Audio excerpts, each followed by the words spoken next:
Olá e bem-vindos a mais uma análise aprofundada. Hoje a gente vai mergulhar nos bastidores de um livro monumental. Meu Nome é Vermelho. E para isso temos em mãos uma entrevista com o autor, o Prêmio Nobel Orhan Pamuk. Um material riquíssimo, né? Demais.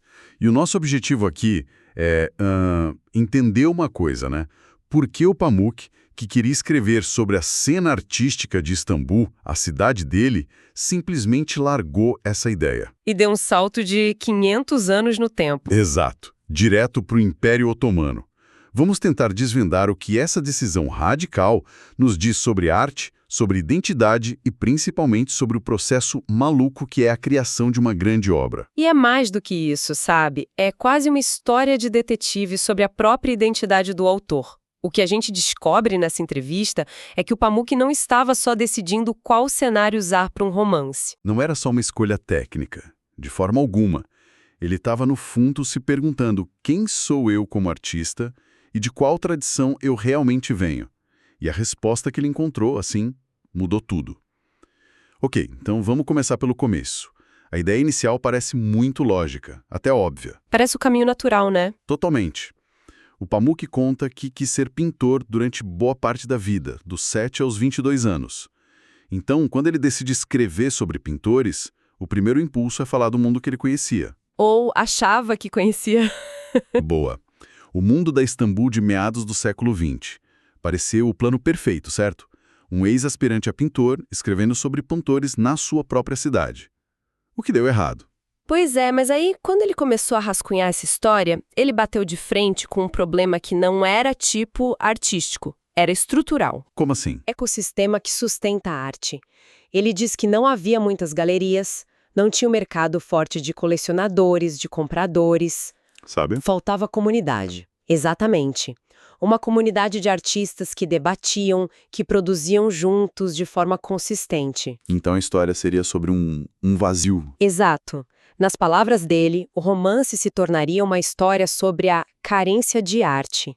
Seria um livro melancólico sobre o que faltava, e não uma celebração do que existia. Nossa, imagina os personagens, seriam artistas frustrados, lutando contra a falta de espaço, de reconhecimento, de diálogo. E pensar nisso um pouco triste, né?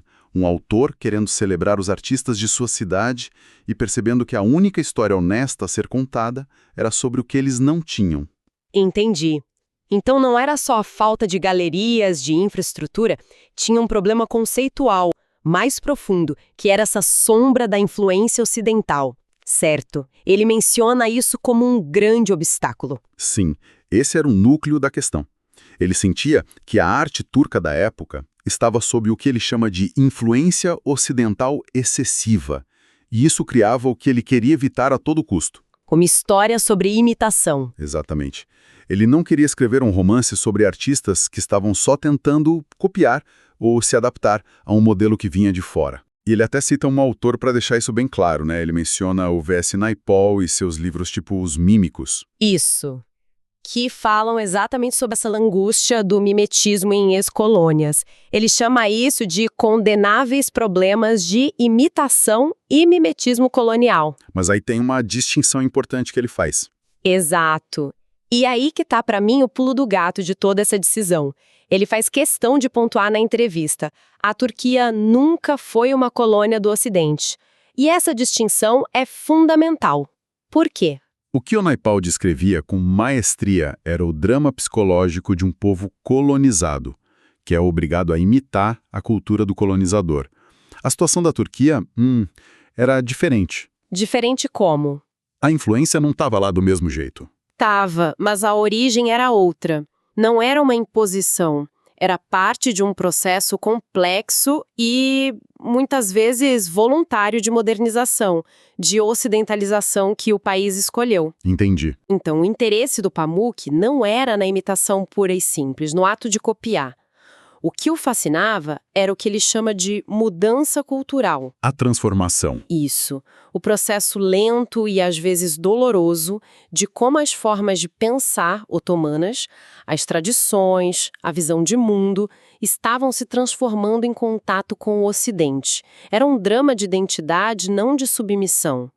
E ele percebeu que um romance no século XX ia focar demais na imitação e não na complexidade dessa transformação. Ok, então o cenário moderno não servia um beco sem saída porque ele queria explorar.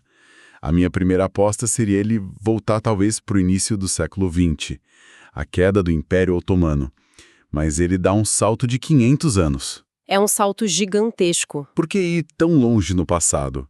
O que ele encontrou no final do século XVI que era tão vital? Ele encontrou exatamente o oposto do que ele viu no século XX.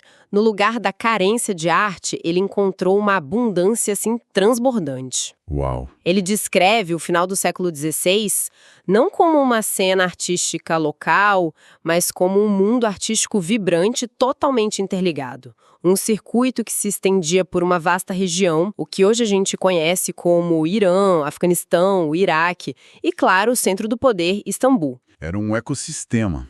Um ecossistema vivo, pulsante, com ateliês, mestres, aprendizes e sultões e chás competindo para patrocinar os melhores artistas. Um mundo conectado pela arte. Então não era uma arte turca no sentido nacionalista que a gente pensa hoje. De forma alguma. E essa é outra descoberta crucial que ele fez. Ele ressalta que a própria palavra turco não era usada da mesma forma. Os governantes otomanos não se viam como turcos, mas como líderes do mundo islâmico. Ah, interessante isso. Então a arte não era uma expressão de identidade nacional. Era uma linguagem visual compartilhada, uma tradição comum que unia as cortes de Tabriz, Herat, Istambul. Um artista podia facilmente se mudar de uma cidade para outra e continuar trabalhando dentro dos mesmos códigos, das mesmas histórias. Sabe, era um universo cultural coeso. Certo. E é aí que ele diz algo na entrevista que me deixou assim, coçando a cabeça. Uma afirmação que parece uma provocação. Qual? Que essa arte era mais literatura, menos pintura. Como assim? Eles não estavam com pincéis na mão, misturando pigmentos. Isso soa totalmente contraintuitivo. Totalmente. E é aí que está o coração do romance. Para nossa sensibilidade moderna ocidental, uma pintura é um objeto autônomo, né? Você pinta uma tela, coloca numa moldura, pendura na parede. É uma janela para o mundo criada pela visão única de um artista. Exatamente. Mas lá no século XVI não era bem assim. Aquelas miniaturas incríveis, detalhadíssimas que ele descreve no livro, elas não foram feitas para serem independentes. Elas viviam dentro dos livros. Ah, então eram ilustrações. Isso, mas o termo ilustração talvez até diminua um pouco a importância delas pra gente. Eram o coração visual dos grandes manuscritos. Os pintores dos ateliês dos sultões não estavam pintando um retrato qualquer ou uma paisagem que viram da janela. Eles estavam ilustrando cenas famosíssimas. De obras canônicas da literatura islâmica. Textos que todo mundo que era letrado conhecia de cor. Ele até faz uma comparação para nos ajudar a entender a dimensão disso. Faz. E é uma analogia perfeita. Ele diz que uma pessoa instruída daquela época conheceria as histórias do Shahnameh, do poeta persa Ferdowsi, ou dos poemas de Nizami, da mesma forma que, segundo ele, um britânico conhece Shakespeare. Nossa, fazia parte do DNA corporal. Completamente. Então o desafio para um pintor não era inventar uma história do zero. Era pegar uma cena clássica que já tinha sido pintada dezenas de vezes, como a lendária batalha entre o herói Rostam e o dragão. Uma cena que todo leitor já tinha imaginado 1000 vezes. Isso, e criar sua versão. A genialidade estava na reinterpretação sutil, no detalhe, na cor, na composição, não na invenção de algo totalmente novo. A imagem estava a serviço da palavra, da história. Por isso, mais literatura, menos pintura. Que universo fascinante. Isso muda completamente a forma de olhar para aquelas obras. Mas me leva a outra pergunta. Como Pamuk, um autor moderno, que ele mesmo se descreve como um jovem ocidentalista na formação, sabia de tudo isso? Pois é. Ele não cresceu lendo esses clássicos na escola, né? Ele era um especialista em arte otomana desde sempre. Pessoal dele. E a resposta é não, muito pelo contrário. Ele é extremamente honesto sobre isso na entrevista. Ele diz que cresceu numa família de Istambul que olhava para o Ocidente, que valorizava a cultura europeia. Ele não tinha essa imersão na cultura clássica. Ele a descobriu muito mais tarde. Bem mais tarde. E o que provocou essa busca? O que acendeu essa faísca? Curiosamente, a faísca veio de muito longe. Veio dos Estados Unidos. Sério? Sério. Depois de publicar um de seus primeiros romances, O Castelo Branco, ele foi para a Universidade de Columbia, em Nova York, como pesquisador visitante. E foi lá, do outro lado do mundo, que ele passou pelo que ele descreve de forma contida como uma pequena crise de identidade. Uma crise de identidade parece um pouco drástico. O que exatamente aconteceu lá que o fez repensar tudo? Ele não detalha um evento específico, mas descreve um sentimento. É a experiência clássica do expatriado, sabe? Sei. Quando você está em casa, você não precisa se definir. Você simplesmente é. Mas quando você está fora, numa cultura completamente diferente, as pessoas te perguntam: de onde você é? E essa pergunta te força a ter uma resposta, não só para os outros, mas para si mesmo. O que significa ser turco? Isso. O que é a cultura turco-otomana? Estar imerso na cultura americana, segundo ele, o ensinou a pensar sobre essas questões de uma forma que ele nunca tinha feito antes. Ele precisou ir embora para poder olhar para casa. Precisamente. E foi essa crise, essa necessidade de se entender, que o levou a mergulhar nos livros. Ele conta que foi só depois dos 30 anos, estimulado por essa experiência em Nova York, que ele começou a ler sistematicamente os clássicos da literatura otomana. A poesia sufi, os grandes épicos. Formava a base do mundo que ele, anos mais tarde, recriaria de forma tão viva em Meu Nome é Vermelho. E é importante notar a motivação dele, né? Não era um interesse puramente acadêmico. De forma alguma, ele deixa isso muito claro. Não foi por um interesse histórico, como um pesquisador que estuda um objeto distante, frio. Foi uma busca pessoal. Profundamente pessoal, quase uma necessidade existencial. Ele estava lendo aqueles textos para encontrar a si mesmo, para entender as raízes da sua própria cultura, da sua própria identidade fragmentada de intelectual moderno de Istambul. E essa jornada pessoal de descoberta? Ecoa de forma muito poderosa nos temas do romance. O conflito que os personagens dele vivem entre a tradição e a individualidade, entre a visão de mundo islâmica e a nova influência da perspectiva renascentista que chegava de Veneza, é um espelho do próprio conflito interno do autor. Então, o que tudo isso significa? Quando a gente junta todas as peças, a criação de Meu Nome é Vermelho foi, na verdade, uma jornada em si. Uma jornada muito mais longa e tortuosa do que a gente imagina. Muito mais. Começou com a ideia de um romance sobre a ausência, sobre o vazio na arte moderna da Turquia, e se transformou numa imersão profunda num universo riquíssimo, o mundo artístico do século XVI. Isso. O livro, no final das contas, se tornou um reflexo da própria redescoberta cultural do autor.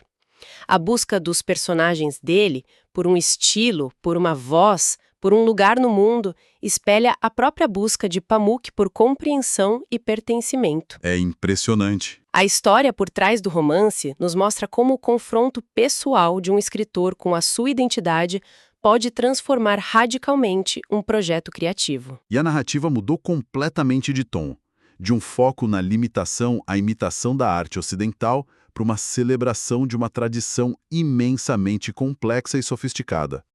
Uma tradição que, por sua vez, também estava em crise, enfrentando suas próprias pressões por mudança. E é isso que é genial. Ele encontrou no passado um espelho muito mais poderoso. Exato. Um espelho muito mais ressonante para as questões que o preocupavam do que no presente. Ele descobriu que as perguntas sobre identidade e tradição em mudança não eram novas.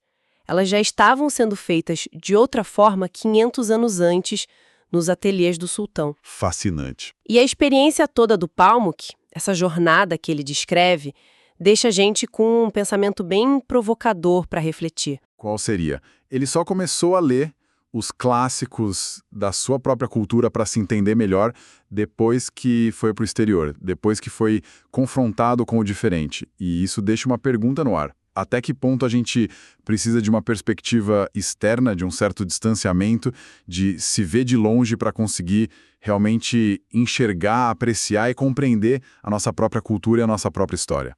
Qual seria a primeira pessoa que vem à minha mente? Foi uma tia minha, que já faleceu. Ela Morreu de maneira repentina aos 42 anos.